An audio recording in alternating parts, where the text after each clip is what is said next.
Welcome back to another edition of Sports Talk. My name is Christopher Saunders, and today we're going to be talking about my team, the Dallas Cowboys. Now, the biggest injury in camp so far has been the loss of Orlando Scandrick, who was injured a couple days ago in practice to a torn ACL. He's out for the year. Now, I've been reading on Facebook and on Twitter that Dallas will not do well. They're not going to do well during the regular season. They're not making the playoffs. Everybody in Big D needs to relax.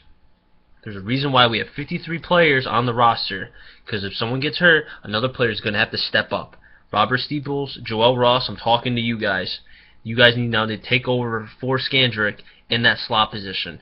You also have Corey White and Byron Jones, who Byron Jones is now becoming more of an important option, and a good reason why we drafted him, and he dropped as low as he did to us.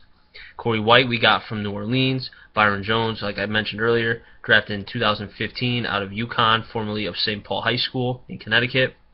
He is someone who can play multiple positions: free safety, safety, slot, cornerback. He can play anywhere, and he reminds me a lot of Darrelle Revis, where he only needs single coverage. So that'll help guys to take over like Barry Church and J.J. Wilcox, who can help Robert Steeples and the Joel Rosses of the world as they get back into NFL form of being an NFL player. Now, Barry Church had 97 tackles. J.J. Wilcox had 3 interceptions. If they can duplicate that, Dallas, that secondary will be very, very deadly.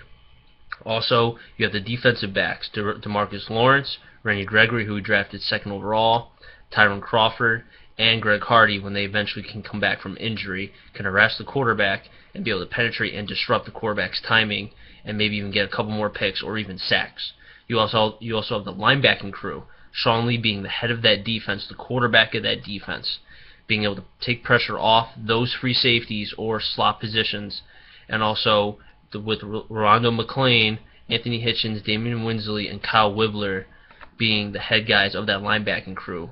Once Rondo McClain can come back from his 4-game suspension from substance abuse, you saw what he did last year, Dallas fans. Imagine what he could do this year with a little bit more help. He is a big, big linebacker.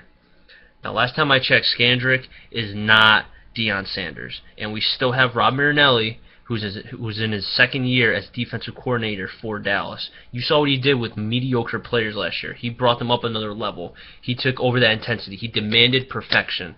And now he has guys like Randy Gregory, Tyson Crawford, like I mentioned, and now he'll have Greg Hardy. He's going to get to the quarterback, and he's going to blitz. Now, if Dallas can get under the 60% completion percentage that they had against them when they blitzed, Dallas can be fine.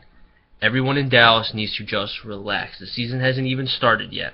And just like what Stephen A. Smith and Skip Bayless says, RELAX. Relax. Have a good one, Dallas fans.